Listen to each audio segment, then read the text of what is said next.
Hey everyone, welcome back. Here's my channel where I play Planet Zoo. My name is Nisse and today we have a lot to do. So we are building for this, Danish name for it, the Sea Otter, of course my favorite otter. And we have a lot to do because we do not only do this, but we have this tunnel here, and at the end of the tunnel, they have all of this out here. So that's a lot, and because that simply wasn't enough, apparently I also built this little thing over here. So yeah, we have been busy. Just to localize it, we have the whooping crane over here with the restaurant over here and the bridge we built last time, and then we of course have our wood bison and the moose over here. So yeah, we are getting things closer together, though still far apart. And yeah, let's just get into it. So if you want to learn about the Sea Otter or simply see how I built all of this, then please keep watching. And let me just apologize, this video comes out a little late, and that's simply because this build took me like the double time I normally use on a build, and I just couldn't stop myself. I really enjoyed building it, and at the same time my brain just haven't been functioning the last couple of days, so therefore I just, yeah, it's just been some of those days. And I kind of have to focus when, not necessarily when I talk. You can clearly hear I do not focus when I talk, but I do need to focus when I read this stuff because I really want to get the facts right for you guys. Am I always 100% right? Nope, but I certainly try to be. And again, always take what you hear on the internet with a grain of salt. But when that is said, I again really try to get you the right facts every time if I possibly can. But again, I haven't researched, or I have researched, but I haven't like met all of these animals. I haven't seen them myself. I haven't seen their behavior, so there's some things I can only understand from what others have written or stated, or I can find somewhere. Furthermore, I will just mention that I got my Patreon off and running. I still don't have all my videos up there, but it is getting together nicely. I will just mention that it isn't necessarily something you need to use money on watching. My lowest tier is $1 a day, and it's for all my videos. And then as not a subscriber to my Patreon, you can still watch all of my mod videos, because I simply do not want to make any money of those, because it's not my work. I'm just showcasing the beautiful mods, but it is the modders that deserve all of the praise for that. I'm just blabbering about them basically. But in there it will be so much easier. For instance, if you want to see something with the Sea Otter, which we talk about today, you could for instance search for Sea Otter, but also just Otter, then we get all of the otters. You could use Hydra, which is the genus for the Sea Otter, and then you can see, do it have any really close related animals, which usually would be other otters also, but for some animals they do not share both animal, like for instance otter and genus, and then you can find it those ways. You can also sort them into speed build, Planet Zoo mod, Planet Zoo prop mod. Now there's no Sea Otter prop mod, but you have all these different categories, so you can just click one and you will get everything with it. You can also click on a specific zoo. If for instance you want to see everything from Future Life Canada, then you just click Future Life Canada and all of that will show up. It's to make it so easy as possible for you guys. And again, all of the mod videos are free, but if you want to see all my videos in there, it's $1 a month. Again, no pressure here. I do understand it's 2023 and you do have important things to use your money on. So again, do not feel the pressure. I just want you to know that it's there if you want to support. But hey, that was a lot of new or not new information. I know I mentioned it in my last speedable also. I'm not planning to mention it in all my videos because I'm getting tired of people doing that. But now it's new. I just want to mention. Anyway, we are talking about sea otters today, and as some of you guys know who have been here for a while, this sea otter is my absolutely favorite otter, and I actually never heard about it before.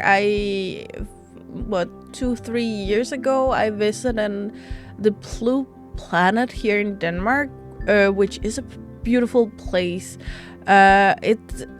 I will say, for some people, it will be the perfect place to visit if you are in Denmark.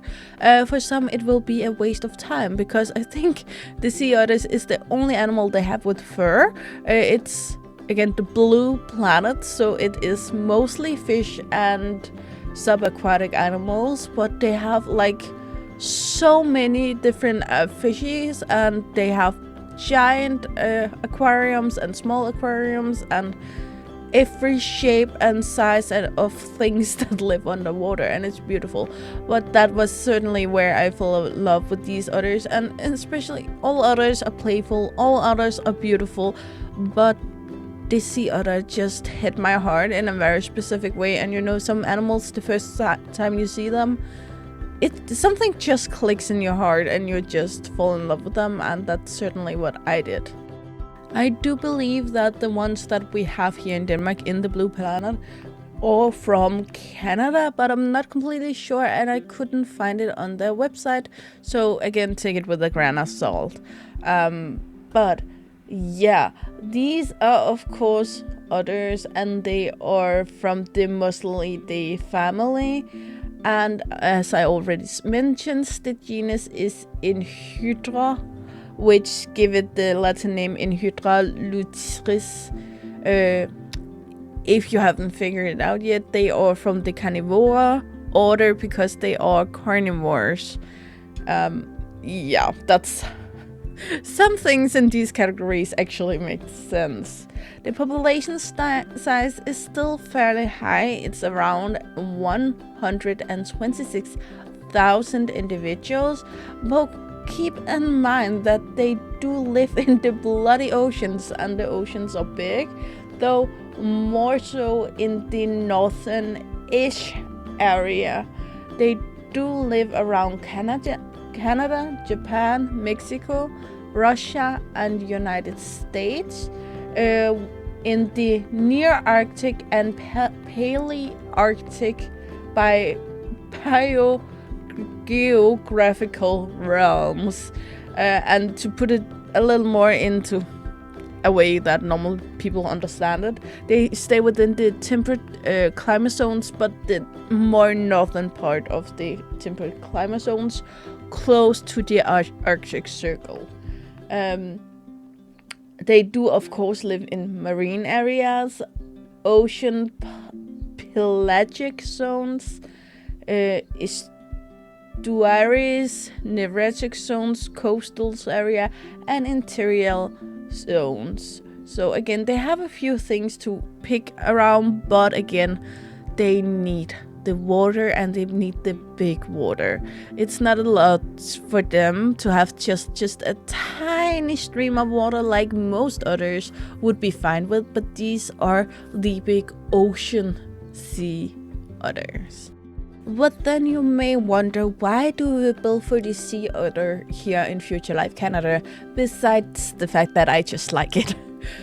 We have a few reasons. As I already mentioned, we have 126 individuals in the wild, which roughly could sound like a lot, but again, they are spread over a lot of things.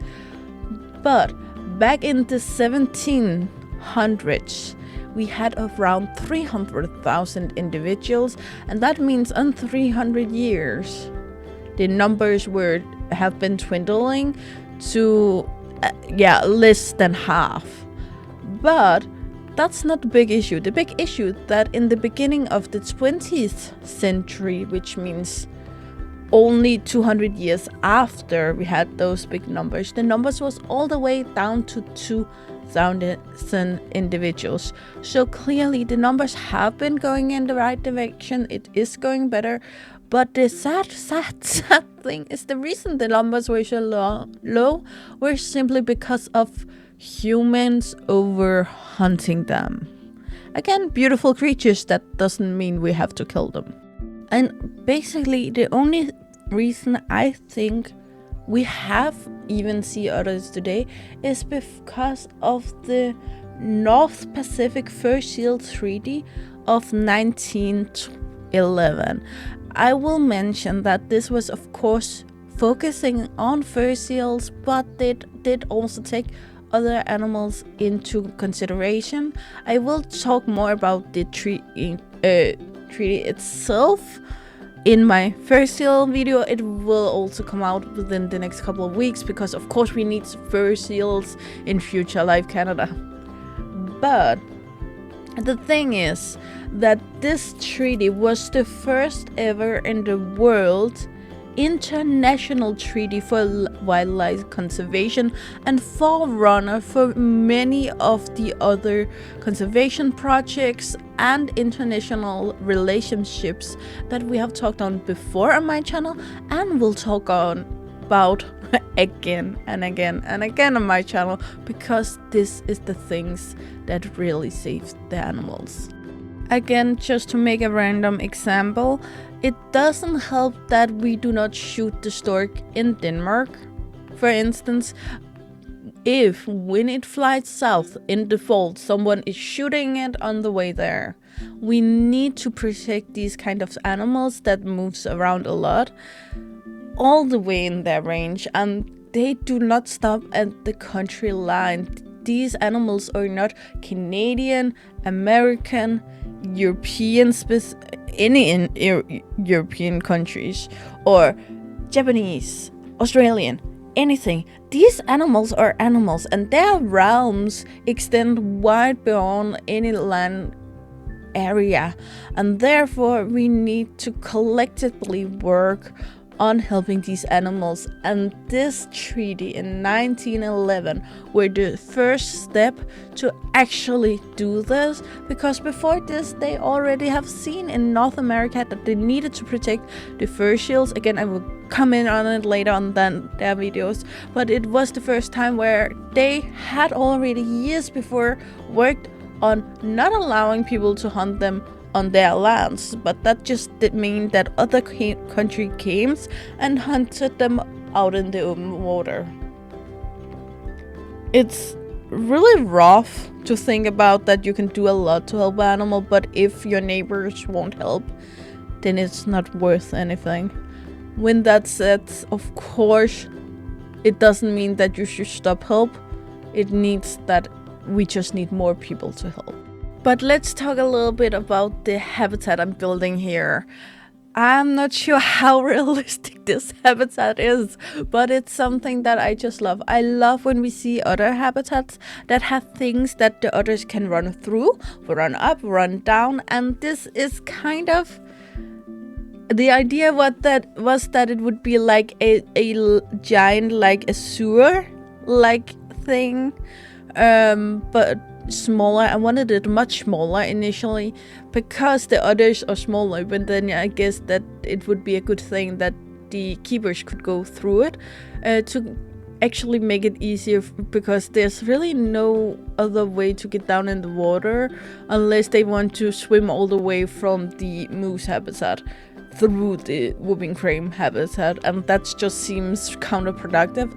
So I want to actually add places where the keepers can go down. Maybe they need to dive into the water to pick something up. I guess I did put glass up on the bridge, but again, people can drop things in the habitats and such, so we need to be able to keep the water clean, even though it's a natural lake here. There will still be issues that needs to be fixed, and I want to make it easy for the keepers or dive-in instructors or whoever built these.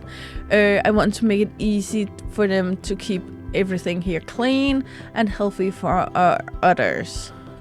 Side note, this habitat doesn't have deep diving, and you will not see deep diving in the habitat. I have no idea. You have seen how deep this water is. You have seen how much water there is, but it's the computer can't calculate it for some weird reason, so they don't really the computer don't think the Sea Otter should be able to deep dive in it. I have no idea why, but I would just mention it. I would love some cute underwater pictures in this habitat, but we are not gonna get there.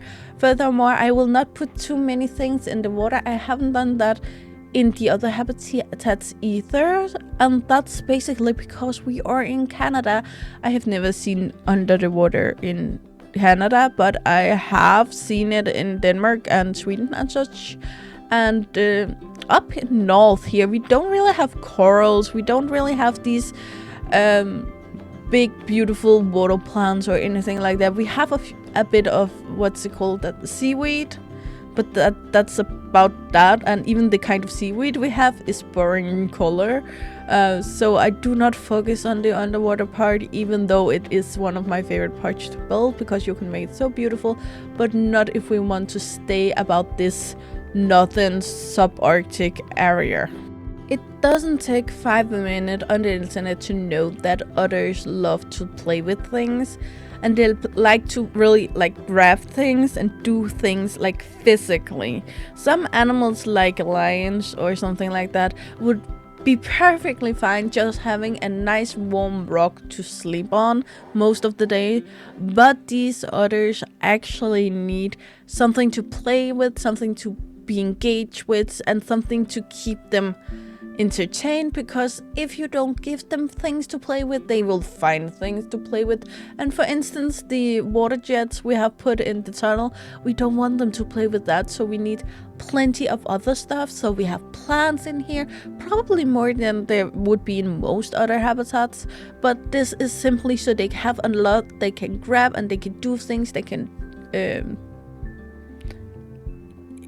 pig in it, they can do whatever they want with that, but also cardboard boxes, bubble thingies, everything a otter would like. But I also keep most of the enrichments up here, so they are easier, for instance, for the keepers to take care of, not only the food enrichments but all of them, but also because we have the water down there, the otters will go down there no matter what, but we need reasons for the otters to want to stay up here, because otherwise the only reason to go up here is to sleep, and then they will go just in under the bridge. So if we want them to actually go around up stairs, we need some reason for them to. Also, apparently otters can jump quite high, so be aware of that if you do some work around a sea otter habitat like I do.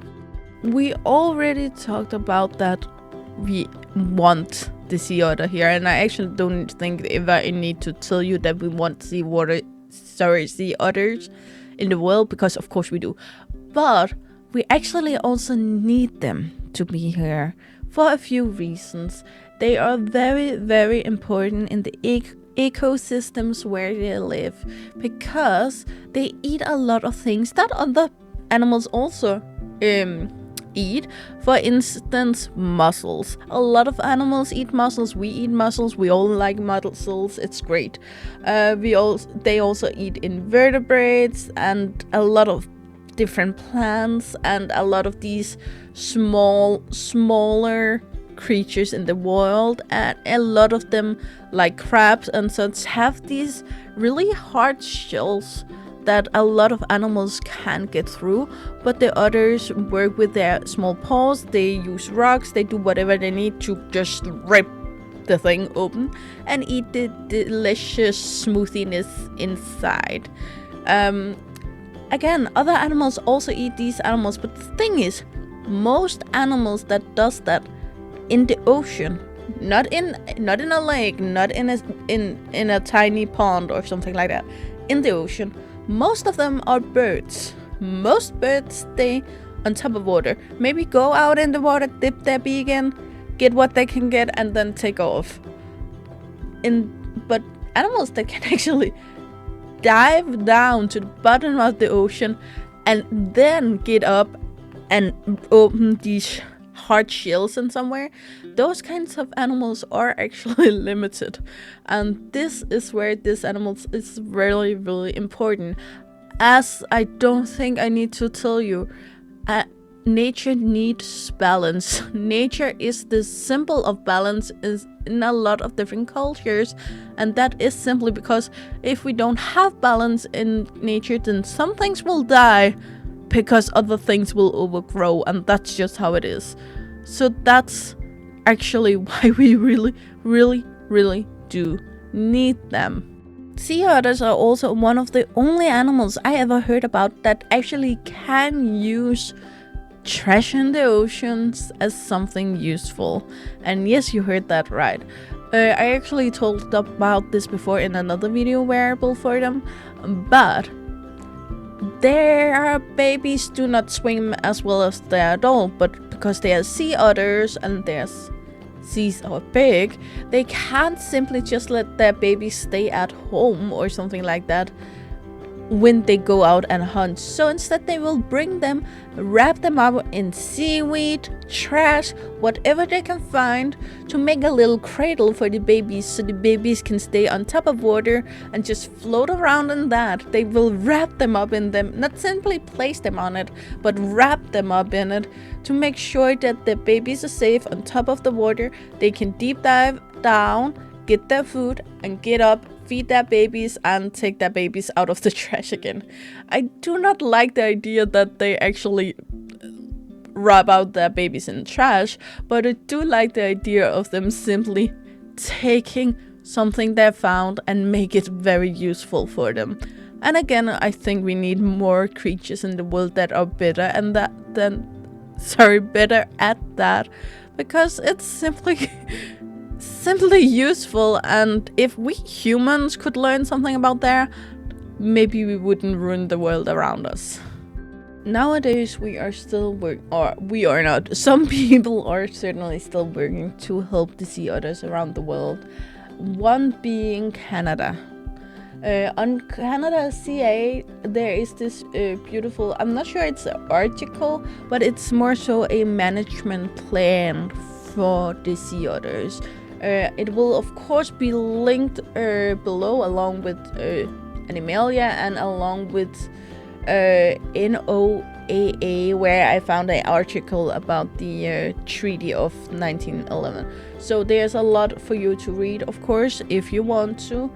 But this is basically from the ground. It's a really long script, but it is from the ground where do we have the populations? How big are the populations? How many different threats do we have?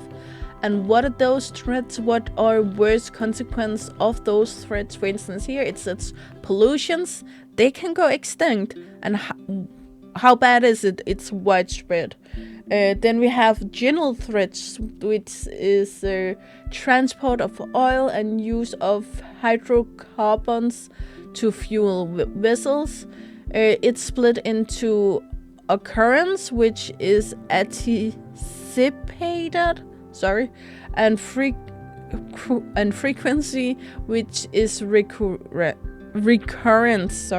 Words are not good. Then there's oil spill, diffusions of harm, shooting, trapping, illegal kill, mortality, which could be basically normal mortality. Then there's mortality like drowning, which is a low level of concern, but it happened in a medium amount, which I'm not sure exactly how this makes sense, or again how that is leveled. That is a medium concern,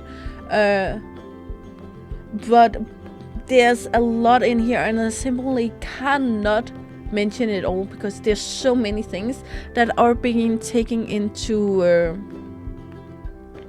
and basically acknowledged here. It's also something like a harvest.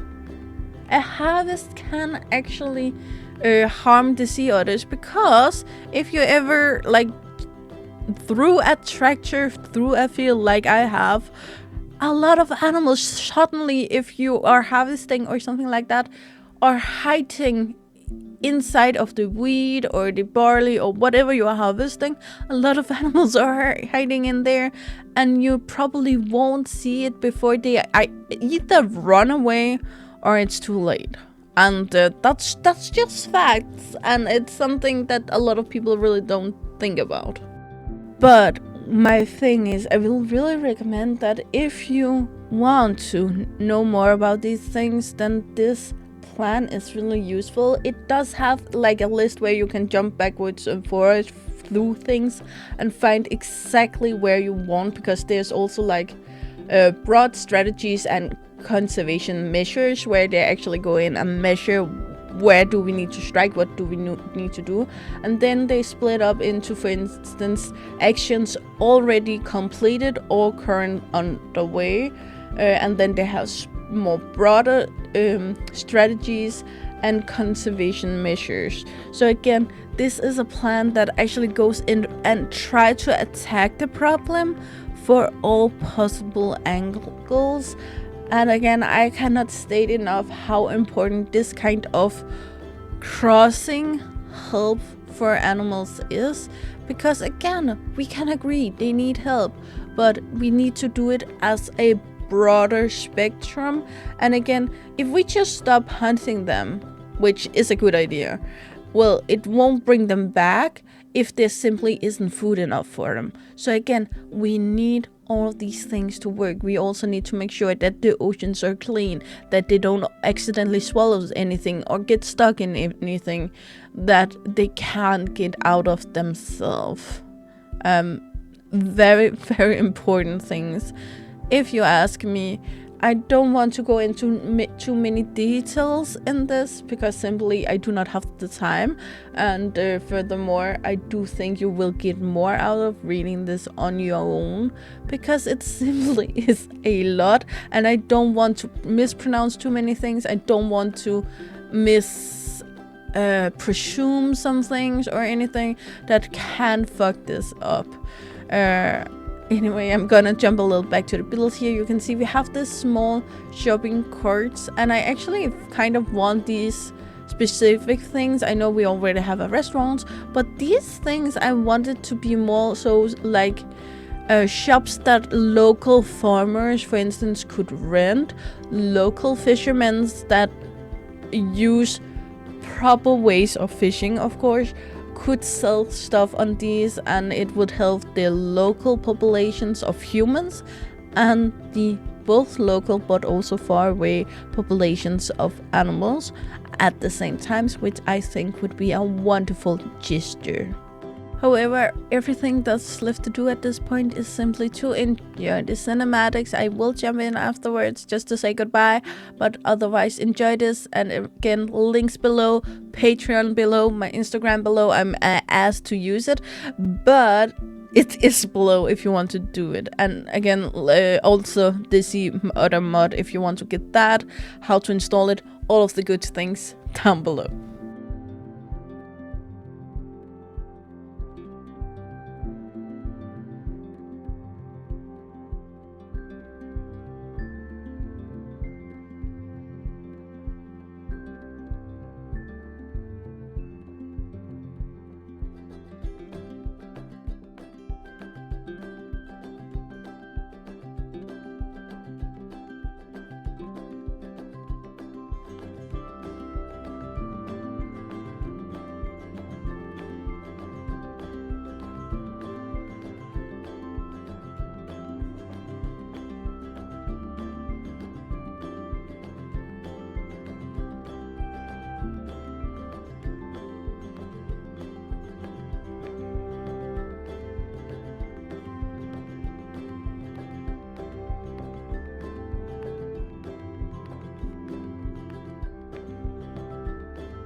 Okay, guys, I think this is the shot we're gonna end it on. It's not possible to get all of this in one shot. So yeah, that's what we're going with. As always, guys, you know the drill. Like, subscribe, and turn on the bell notification so you know the next time I upload a video. I really hope to see you again, either in the comments below or in the next video. Bye, guys.